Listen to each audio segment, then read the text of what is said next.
United States of America. When in the course of human events it becomes necessary for one people to dissolve the political bands which have connected them with another, and to assume among the powers of the earth the separate and equal station to which the laws of nature and of nature's God entitle them, a decent respect to the opinions of mankind requires that they should declare the causes which impel them to the separation. We hold these truths to be self-evident, that all men are created equal. But they are endowed by their Creator with certain unalienable rights, that among these are life, liberty, and the pursuit of happiness. That to secure these rights, governments are instituted among men, deriving their just powers from the consent of the governed. That when any form of government becomes destructive of these ends, it is the right of the people to alter or abolish it, and to institute new government, laying its foundation on such principles, and organizing its powers in such form as to them shall seem most likely to affect their safety and happiness. Prudence, indeed, will dictate that governments long established should not be changed for light and transient causes. And accordingly, all experience has shown that mankind are more disposed to suffer while evils are sufferable than to right themselves by abolishing the forms to which they are accustomed. But when a long train of abuses and usurpations, pursuing invariably the same object, evinces a design to reduce them under absolute despotism. It is their right, it is their duty to throw off such government and to provide new guards for their future security.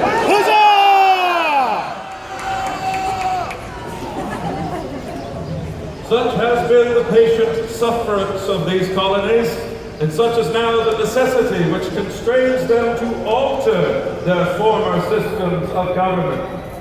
The history of the present King of Great Britain is a history of repeated injuries and usurpations, all having a direct object.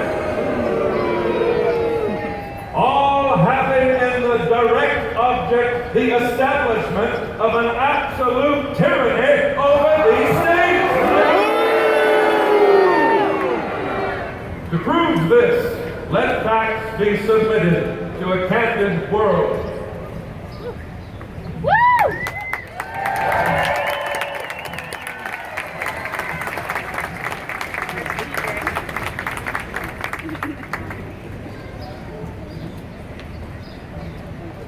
He has refused his assent to laws the most wholesome and necessary for the public good.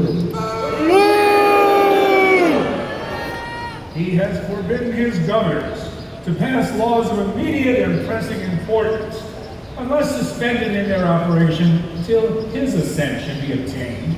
And when so suspended, he has utterly neglected to attend to them.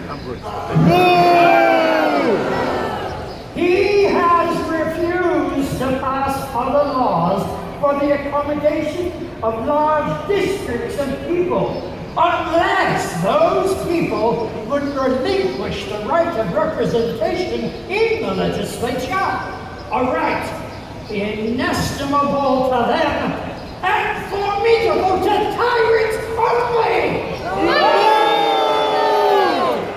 He has called together legislative bodies at places unusual, uncomfortable, and distant from the depository of their public records for the sole purpose of fatiguing them into compliance with his measures.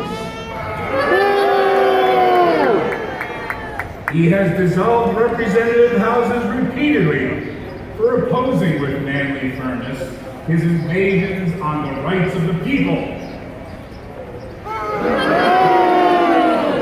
He has refused for a long time after such dissolutions to cause others to be elected, whereby her legislative powers, incapable of annihilation, have returned to the people at large for their exercise.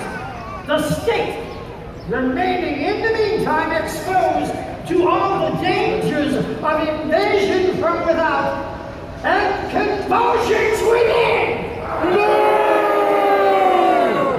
He has endeavored to prevent the population of these states, for that purpose, obstructing the laws for naturalization of foreigners, refusing to pass others, which would inevitably interrupt our connections and correspondence. They too have been deaf to the voice of justice and consanguinity, and we must therefore acquiesce in the necessity which denounces our separation and hold them, as we hold the rest of mankind, enemies in war, but in peace, friends. We, therefore, the representatives of the United States of America, in General Congress assembled, appealing to the Supreme Judge of the world for the rectitude of our intentions, do in the name and by the authority of the good people of these colonies solemnly uplift and declare that these united colonies are and of right ought to be free and independent states.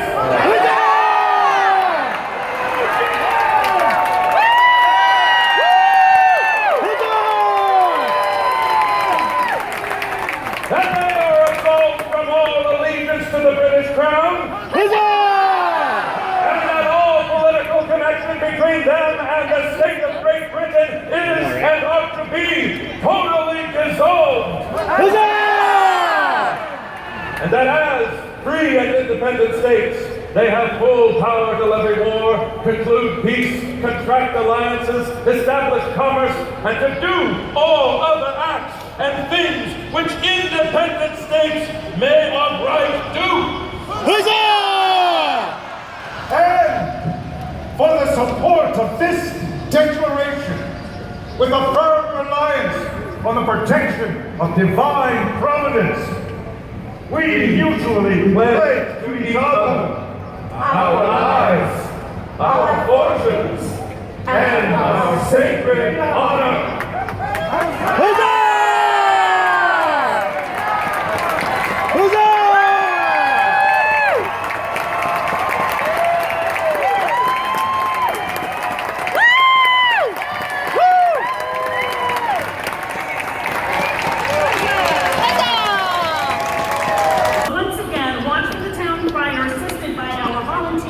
Holding the signs to show when to shout. So, just a reminder, after Private Hector reads the names of the signers from each state, let's huzzah for approval. But first, let's practice it, okay? Because we don't say it in the 21st century.